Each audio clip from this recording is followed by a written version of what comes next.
Bonsoir, bonsoir à toutes et à tous, bienvenue dans la cuisine du village, une émission consacrée à la cuisine, aux artisans et on va débattre aujourd'hui d'un sujet important, les abeilles et le miel. Mais tout de suite on va partir en cuisine où j'ai Mehdi qui est avec moi aujourd'hui. Vous êtes propriétaire d'un petit restaurant, qu'est-ce qu'on cuisine ce soir ? Alors ce soir on va faire un tataki de bœuf mariné au miel, sauce soja. On va snacker tout ça avec quelques petits champignons crus un peu en mode asiatique. On est parfaitement dans une cuisine de saison, je vois des navets, je vois des champignons. Tout à fait. On est dans la saison. Alors je vous laisse commencer, puis je viendrai vous voir un moment un peu plus tard dans la cuisine. Avec plaisir. Mais je rejoins tout de suite mes invités pour parler un petit peu des abeilles. J'accueille autour de moi sur cette table, on va dire honneur aux femmes, Marie-Laure Rolline. Vous êtes co-gérante avec votre frère d'une pépinière spécialisée dans les plantes grimpantes. Bonjour. Bonjour. Laurent Bourdil, alors vous êtes président de l'ANAMSO, ça rigole pas. L'ANAMSO, c'est l'association nationale des agriculteurs multiplicateurs de semences d'oléagineux. Vous nous expliquerez ce que vous faites parce que là, le titre, c'est très très long. Et on a avec nous aussi Robin. Robin, je ne me souviens plus exactement du nom de famille, mais vous êtes responsable développement à Jardino. C'est une association qui a pour but de mettre le maximum de monde dans un jardin partagé. Et on vous expliquera avec vous comment est-ce qu'on peut avoir des abeilles dans un jardin potager, parce que c'est aussi important. Bonjour. Honneur aux dames, je le disais donc. Vous aimez tellement la biodiversité chez les pépinières Javois que vous avez même conçu ou aidé à la conception d'un lampadaire qui n'est pas nocif pour la biodiversité. Racontez-nous un petit peu cette histoire, parce qu'en préparant cette émission, je trouvais ça que c'était complètement fou comme histoire, mais intéressant. Alors oui, tout à fait. En fait, en ville, on a ces lampadaires qui nous permettent, nous, d'être en sécurité, de voir la nuit. Mais on ne s'était pas du tout préoccupé de savoir bien toute la biodiversité autour de nous. Est-ce qu'elle, la nuit, elle pourrait être dérangée ? Eh bien, et donc c'est dans cet esprit-là de penser à cette biodiversité qu'on contribue en fait à ce lampadaire qui a été créé par l'INE Paysage et qui vise en fait à ce que la lumière qui nous permet nous d'être visibles et de voir la nuit ne dérange pas en fait la biodiversité qui est présente. Et ce lampadaire également, il est intégralement végétalisé et ce qui permet d'être ressource d'alimentation pour la biodiversité, d'être un habitat également pour lui. Donc voilà, c'est une manière de pouvoir réconcilier en ville notre besoin à nous, citoyens, et puis également la biodiversité qui a sa place là aussi. Quand on parle des abeilles, souvent l'agriculteur est montré du doigt parce qu'il utilise plein de pesticides et qui tue toutes les abeilles. Mais quand on est président d'ANAMSO, les abeilles, on les aime. Pourquoi c'est autant important pour les agriculteurs multiplicateurs de semences, les abeilles ?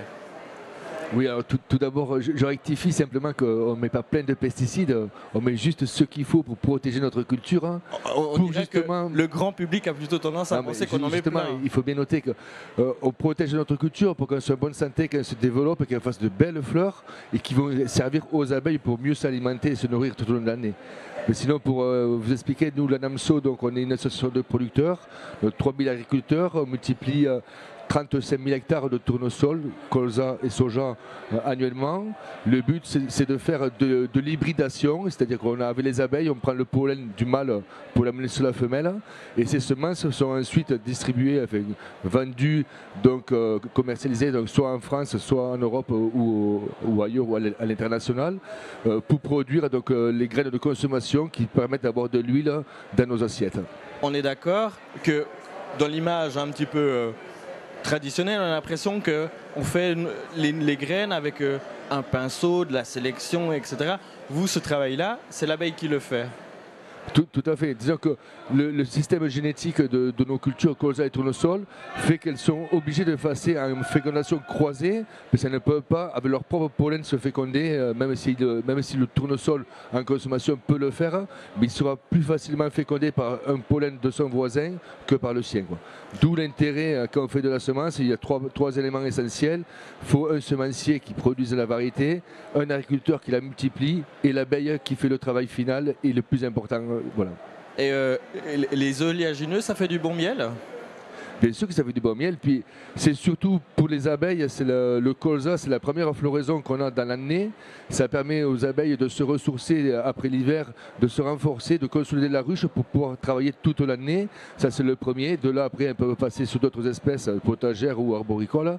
Et ensuite, elles peuvent donc passer tout au long de l'année en s'alimentant tout en travaillant et en rendant des services à la profession, autant à l'apiculteur qu'à l'agriculteur. Puisqu'en faisant de la pollinisation, elles font également le pollen pour faire du miel, quoi. Vous mettez des ruches au milieu de vos champs alors, c'est ça que ça veut dire? Tout à fait.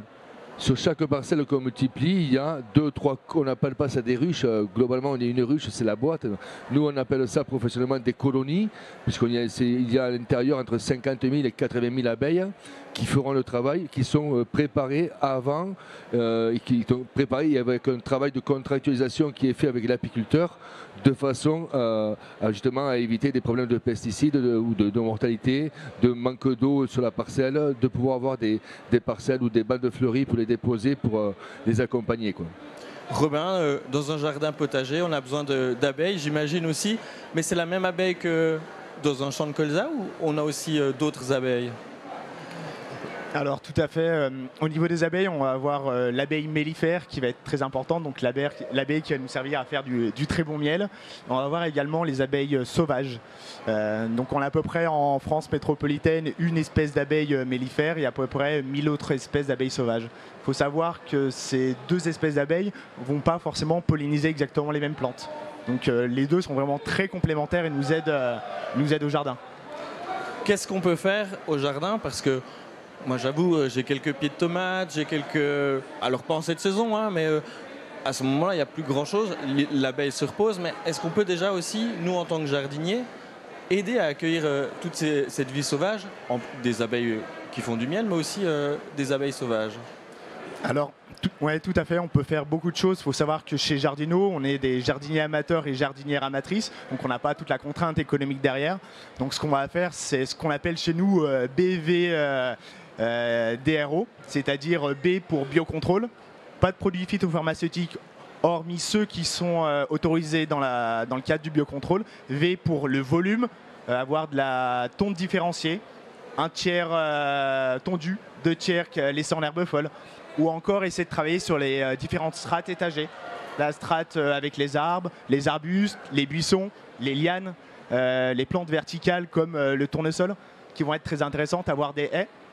À côté de ça, on va essayer de mettre en place toute une diversité d'espèces florales pour avoir des fleurs à peu près toute l'année et des pollinisateurs toute l'année également. Ça va être très important.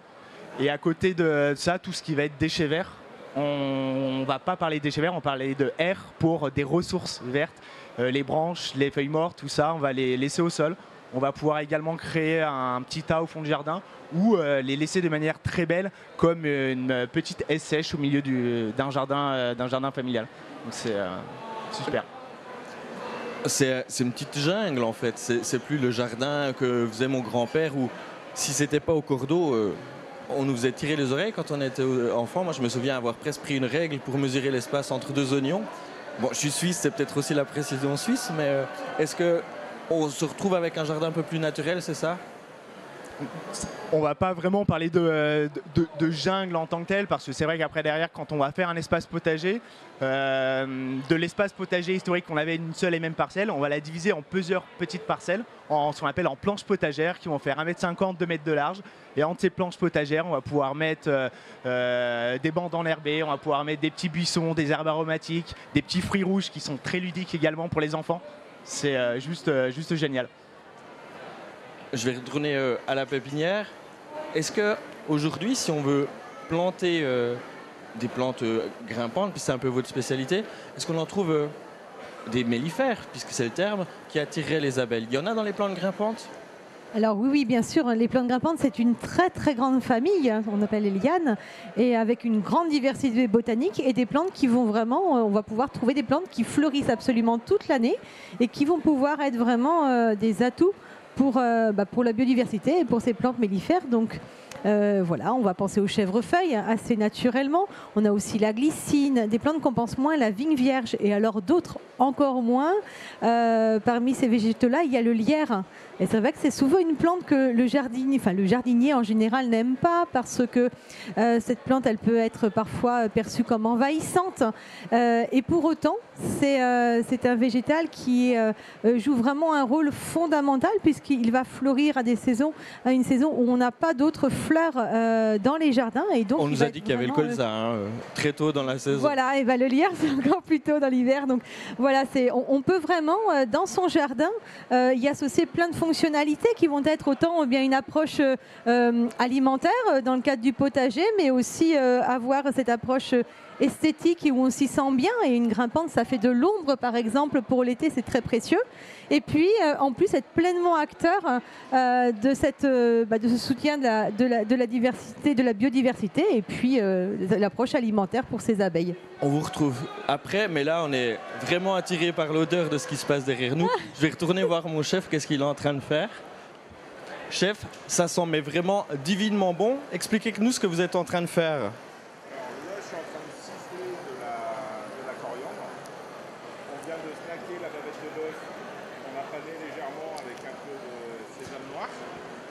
Donc on a snacké la bavette qu'on a panée avec un peu de sésame noir en la faisant mariner dans une petite marinade. Huile de sésame, sauce soja, un peu de citron vert et un peu d'ail. Ouais, tout à fait, ouais. Voilà, et après on l'a juste snacké avec un peu de sésame noir. Je vais la couper pour faire un tataki et là je vais rajouter ma coriandre fraîche dans ma marinade qui nous servira de sauce par la suite avec la viande. La coriandre, c'est quand même quelque chose d'assez clivant. Soit on aime, soit on déteste, je crois. C'est ça. Est-ce que vous avez, on peut remplacer ça par quelque chose ? Oui, tout à fait. Après, on peut remplacer par de la ciboulette ou des oignons cébettes, par exemple, quand c'est l'époque. On peut totalement avec une herbe aromatique ou un peu d'estragon aussi, si on aime bien. Je vois que le navet n'est encore pas travaillé. Comment est-ce que vous allez faire ce navet ? Parce que c'est pas le truc qui est le plus apprécié par le grand public. Comment est-ce qu'on peut faire aimer le navet aux gens ? Alors on va le travailler, on va faire un pickles rapide, on va le tailler très très finement à la mandoline et on va le faire cuire dans du citron vert avec du sel. Eh bien, on viendra voir ça tout à la fin de notre émission. Maintenant, je vais faire la séquence « Faites pousser les idées » et on parlera miel.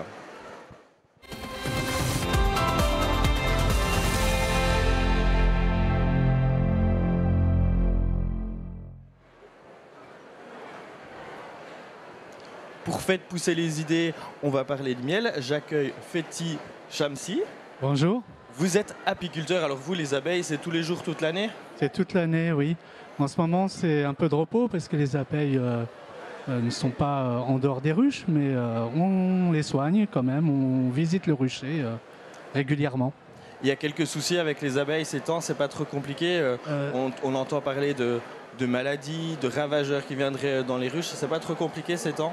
Oui, d'année en année, c'est de pire en pire. On a une mortalité assez importante en France. On connaît quelques facteurs, hein. Il y a le frelon asiatique, il y a la météo, la sécheresse, trop de pluie, et puis d'autres facteurs aussi, comme les pesticides. Et vous êtes dans la Sarthe, vous m'avez dit. Quel type de miel on fait dans la Sarthe ? Dans la Sarthe, on fait beaucoup de toutes fleurs, 1000 fleurs. On fait du tournesol, on fait du colza, on fait du châtaignier. Voilà les principaux miels. Un peu de tilleul et on peut aussi récolter du miel d'acacia. Excellent. En préparant cette émission, on m'a dit que vous êtes tombé dans le miel quand vous étiez petit. Alors, comme beaucoup d'apiculteurs, la passion nous a été transmise par quelqu'un de la famille. Donc moi, ça a été mon frère qui a commencé l'apiculture. Et en allant l'accompagner dans les ruchers, j'ai appris les techniques, j'ai appris à aimer les abeilles, à aimer toutes les sortes de miel. Et puis aujourd'hui, je suis indépendant, autonome. Présentez-nous quelques-uns de vos produits, parce que Moi, j'ai vu que vous n'êtes pas que du miel. Oui, il n'y a pas que du miel. Alors, il y a du pollen, il y a de la propolis, il y a de la cire, il y a de la gelée royale. On a du miel brut ici. Donc ça, c'est ce que pain vous de miel. récoltez avant d'extraire le miel, c'est Voilà, ça? exactement. On le prend directement dans la ruche. Il n'a pas été transformé. On a la cire, on a les alvéoles pleines de miel. Et on a une forme d'engouement du public pour ce type de produit. Et ils Voilà. le mettent directement sur leur pain tartiné avec un Ah peu de oui, miel? c'est à Comment ça manger se comme du utilise? pain. D'ailleurs, ça porte aussi le nom de pain de miel. D'accord. Alors, les gens le mâchent, le mâchouillent, et puis après avalent le miel, et il leur reste la cire dans la bouche, soit qu'ils avalent, soit ils peuvent la recracher. Ok. Et puis là, donc, un miel qui a l'air d'être beaucoup plus foncé, c'est quoi? Alors là, on n'est pas sur des miels, on est sur des préparations à base de miel. D'accord. J'en ai ramené 3. Il y en a une où on a mélangé du miel de sapin avec de la propolis.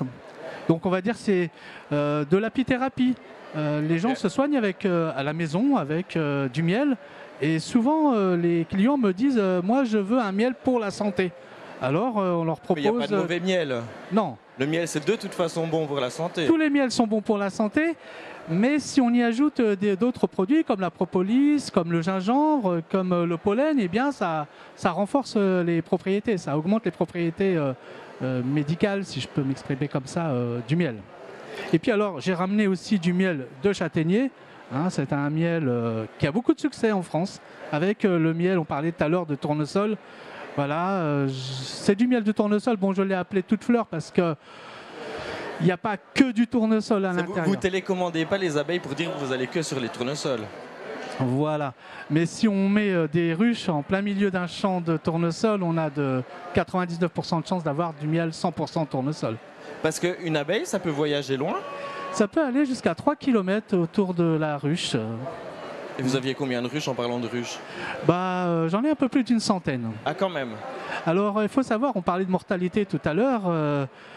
Alors, je ne suis pas un expert spécialiste, mais quand je suis rentré dans le miel, quand je suis rentré dans l'apiculture, il y avait à peu près un taux de 30% de mortalité Ah ouais, quand même. dans les ruches. Mais c'est un taux normal. Les abeilles se reproduisent, se multiplient d'année en année, et puis elles compensent les pertes dues à des facteurs naturels. Aujourd'hui, le taux de mortalité est supérieur à 30%. On peut dire qu'il va vers les 40-50%. Et donc, on est obligé de chaque fois d'augmenter son cheptel par d'autres méthodes que la reproduction naturelle des abeilles. Ça veut dire que si on a dans la Sarthe, si on a un essaim qui viendrait sur une branche vers chez nous, on vous appelle? Ah bah oui, on peut m'appeler. D'ailleurs, je fais une petite publicité. J'ai un site internet où je propose ce service de récupérer, d'attraper des essaims d'abeilles. Eh bien, parfait. Quel miel vous préférez? Moi, mon préféré, c'est le châtaignier. Pourquoi? Parce que je crois qu'il se marie bien avec le beurre et puis le thé aussi, le matin au petit déjeuner. Vous faites aussi quelques pâtisseries de miel ou c'est ce que vous vendez principalement? C'est du... Alors, non, c'est un projet, faire du pain d'épices, mais c'est encore en projet parce qu'il faut le matériel et l'espace pour ça. Eh ben, merci beaucoup. Je vais retrouver mes invités pour continuer Merci de parler beaucoup. des abeilles. Merci. Je retourne avec Marie-Laure, excusez-moi. Quelle plante très facile et accessible à tout le monde on pourrait planter en sortant du salon de l'agriculture, par exemple, si on veut déjà prendre bonne conscience et attirer quelques abeilles chez soi? Alors, je crois, sans trop de goût, je prendrais le chèvrefeuille en anglais. Il s'appelle honeysuckle. Donc, on parle de miel. C'est vraiment cette plante par excellence, en fait, qui va être particulièrement mellifère et aussi pleine de nectar. Et d'ailleurs, cette fleur du chèvrefeuille, donc l'Onicera aliana, c'est une fleur qu'on peut aussi nous manger. Donc, il ne faut pas hésiter. Cette plante-là, elle est extrêmement parfumée. Elle est très, très facile à vivre au jardin. Et puis, elle est utile pour tout le monde. Voilà, pour aussi les abeilles et la biodiversité autour. Donc, je crois que sans trop de doute, alors peut-être avec le lierre, mais on n'a pas ce parfum. Donc, non, ce sera vraiment le chèvrefeuille pour ma part. Laurent, maintenant, on va reparler un petit peu en agriculture. Il n'y a pas que les jardiniers qui ont besoin d'abeilles, mais est-ce que vous faites un petit peu émule auprès de vos collègues agriculteurs pour qu'ils accueillent quelques ruches dans leur champ, etc.? Nous, en fait, les apiculteurs, on est des partenaires de longue date. Donc, sur chaque exploitation, sur chaque ferme, les apiculteurs passent chaque année ou par antériorité, par habitude, savent que chez tel agriculteur, ils peuvent venir poser 50 ou 100 ruches en fonction des saisons. Ils nous demandent des emplacements ou de laisser un emplacement. Donc, à chaque fois, on voit avec eux pendant l'hiver combien ils veulent emporter, à quel moment. Et nous, on leur dit, on a semé à telle époque, ça va fleurir à telle époque, à peu près. Donc, on s'appelle avant, comme ça ils peuvent faire la transhumance, surtout s'ils sont allés avant sur de l'acacia, ça leur permet de sortir de l'acacia de suite, arriver sur du colza en avril, et ensuite pour le tournesol ils peuvent faire d'autres espèces. Donc il y a quand même ce partenariat, et après on fait d'autres actions, tous les voisins ou autres, on s'arrange pour ne pas avoir trop de ruchers proches l'un de l'autre, sinon il n'y a pas assez d'alimentation par rapport au nombre présent, quoi. Chez un producteur, l'abeille va pas à 3 km, d'après ce que j'ai cru comprendre. Chez vous, elle se plaît bien, elle n'a pas besoin d'aller si loin. Chez nous, justement, en pollinisation, on contrôle de plus en plus, parce que nous, les variétés qu'on multiplie, il y a une purité variétale à obtenir à 99,9%. Donc les abeilles qui arrivent chez nous n'ont pas vu de tournesol ou de colza avant, pas pendant 3 semaines avant. Et dans le périmètre où on a du tournesol, dans les 500 mètres à 1 km, il n'y a pas d'autres parcelles de tournesol à côté. On limite par ça, et en fait on s'arrange pour que l'habitat où elles sont réceptionnées soit le plus favorable pour éviter qu'elles partent. Si elles se sentent bien sur place, elles ne vont pas aller chercher la nourriture. Donc on met un point d'eau sur place pour pas qu'elles aillent chercher l'eau ailleurs et donc trouver du pollen d'une autre variété, quoi. Voilà. Et puis, j'imagine qu'à longueur d'année, vous ne faites pas que accueillir des ruches. Est-ce que vous avez aussi pour les abeilles sauvages, en tant qu'agriculteur, quelques bonnes pratiques? Est-ce que vous fauchez tous vos champs? Qu'est-ce que vous faites en tant qu'agriculteur? Là-dessus, c'est totalement réglementé. Donc on a déjà tout un tas de jachères qui sont en place sous exploitation, où on a des périodes où on n'a pas le droit de les broyer pour laisser justement monter à floraison l'herbe naturelle, quoi, qui permet de faire donc l'écosystème pour les abeilles. Et ensuite, il y a aussi, on fait des pratiques depuis quelques années où on sème des parcelles fleuries ou des bandes fleuries, pour justement favoriser l'insecte à rester sur place, les insectes et les abeilles à rester sur place, quoi. Et de plus en plus, on replante des houssidées qui avaient été détruites et qui se reconstituent aujourd'hui, quoi. Un exemple, il y a des plantes qui pourraient venir des pépinières javois qui pourraient être plantées dans une haie. À part le lierre, on connaît tous le lierre dans les haies, mais est-ce que peut-être par la suite il y a quelques clématites? Non, je pense que nous, on peut s'adapter à toutes les espèces. Il faut juste qu'en question d'entretien, ce ne soit pas trop envahissant, qu'on puisse les entretenir régulièrement. Voilà, quoi. Robin, on va parler maintenant un petit peu des gens citadins. On est au plein cœur de Paris, parler de miel. Et si on a un balcon, qu'est-ce qu'on fait si on a un balcon? Alors, très très bonne question. Si on est en ville, on a quand même des ruches en ville, il faut le savoir. Et on peut également reproduire une forme de petit potager sur le balcon avec des bacs potagers. On va pouvoir planter des plantes mellifères, même pouvoir planter un romarin, un peu de lavande également. Ça va bien prendre, la ciboulette, ça prend très bien. Et attention, après, c'est bien gérer les apports en eau, surtout l'été quand on part en vacances, ne pas laisser nos belles plantes mourir. C'est très intéressant. Est-ce qu'il y a des choses à être vigilantes quand on veut avoir... J'imagine que tout le monde ne voudra pas produire son propre pot de miel, mais est-ce qu'on doit être vigilant à la lumière? Parce que c'est complètement différent en pleine campagne qu'en ville, mais il y a des sources lumineuses, on voyait avec les lampadaires. Mais est-ce qu'il y a des choses qui sont importantes à prendre un peu plus en considération quand on est en ville qu'à la campagne? Ce qu'il faut prendre en considération quand on est en ville par rapport à la campagne, c'est, comme je le disais tout à l'heure, c'était vraiment l'apport en eau, l'apport en lumière, bien sûr. L'exposition va être également importante parce que si on est exposé nord, malheureusement sur le balcon, on va avoir qu'une seule exposition principalement. Donc, ouais. Maintenant, faisons un petit peu le tour des espèces mellifères. On est maintenant gentiment fin février, le lierre. Au cœur de l'été. Moi, dans mon jardin, j'avoue que j'ai plein de fleurs au printemps. J'en ai un peu moins en automne, mais j'en ai quand même. Mais le creux de la saison, moi, c'est généralement un petit peu le milieu de l'été. C'est un peu aussi quand je suis en vacances, mais c'est là où c'est que j'ai un peu le moins de fleurs. Est-ce qu'il y a des espèces qu'on pourrait accueillir dans notre potager qui ou dans notre jardin qui fleurissent en plein été?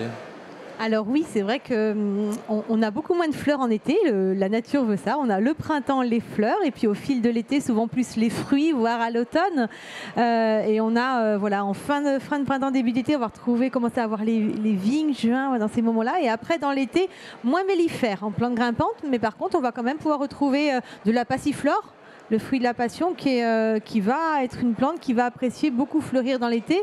Aussi l'ensemble des solanacées. Donc on a en plante grimpante le solanum qui est aussi une plante grimpante qui est... Avec des jolies fleurs violettes si je ne me trompe pas, c'est ça? Exactement, avec des petites fleurs violettes qui peuvent également exister en blanc et qui sont des plantes qui sont extrêmement résistantes au sec. En plus, elles ont ces vertus-là de pouvoir résister plutôt très très bien aux étés qui sont parfois un petit peu compliqués. Mais on arrive à trouver un petit peu de végétaux, mais la majorité, c'est vrai qu'on les trouve quand même beaucoup plus au printemps. Et puis on retrouve la notion de fruits sur l'automne après. Et si maintenant on prolonge avec l'automne, quelques plantes d'automne, alors même si elles ne sont pas ultra florifères à l'automne, mais bien décoratives à l'automne. Moi, il y a la vigne vierge qui m'éblouit chaque année avec ses couleurs pourpres, mais est-ce qu'il y a d'autres plantes qu'on pourrait avoir un aspect décoratif à l'automne?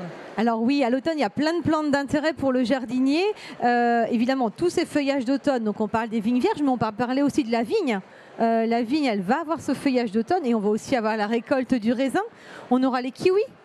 Qui vont être aussi récoltés au mois d'octobre. Donc les mûres en fin d'été. On a également dans les clématites, on a des floraisons d'automne comme les flammulas.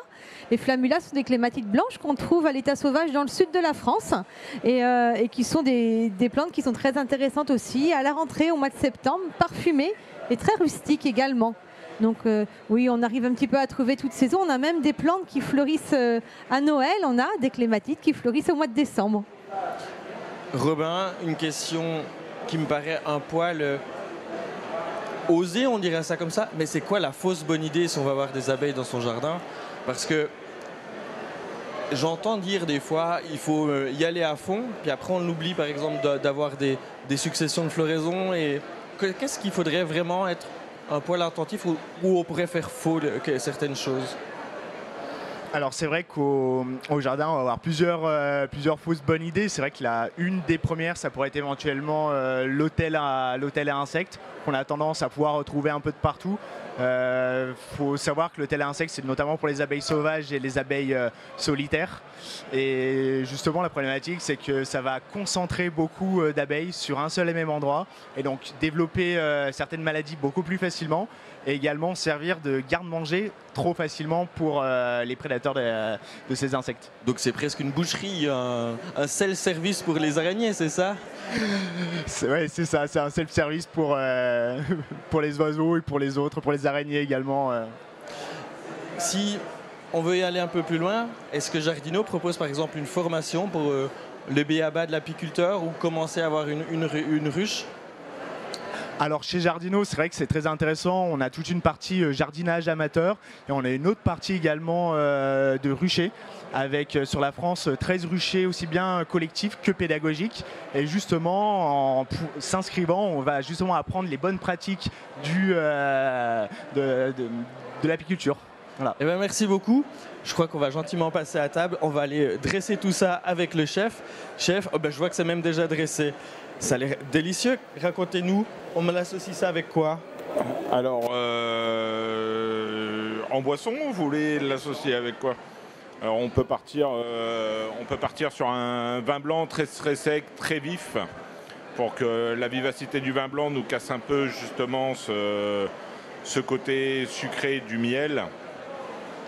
Voilà, on peut partir sur des vins de Bourgogne, on a sur des très très beaux vins de Loire par exemple, sur des saumures blancs. Ça peut très bien aller avec. Et puis là, si on veut continuer cette recette un petit peu au fil des saisons, on remplace quelques légumes? Ah oui, tout à fait. Après, on peut travailler avec plein de choses. Là, on va tomber sur tout ce qui est les légumes de printemps, par exemple. On peut le travailler avec de l'asperge, on peut le travailler avec des choses comme ça, des petits pois aussi, par exemple. Des petits pois juste blanchis, émondés, en petite salade avec, ça va très très bien. Avec l'acidité, avec un peu de jus de citron vert, on part sur un même assaisonnement, soja et miel. Ça va très très bien avec. Eh bien, c'est parfait. Il vous reste à moi de conclure cette émission, vous dire que vous retrouvez la recette sur notre site internet Village Semences. On se retrouve demain pour une nouvelle émission et tout de suite, c'est Semer l'avenir.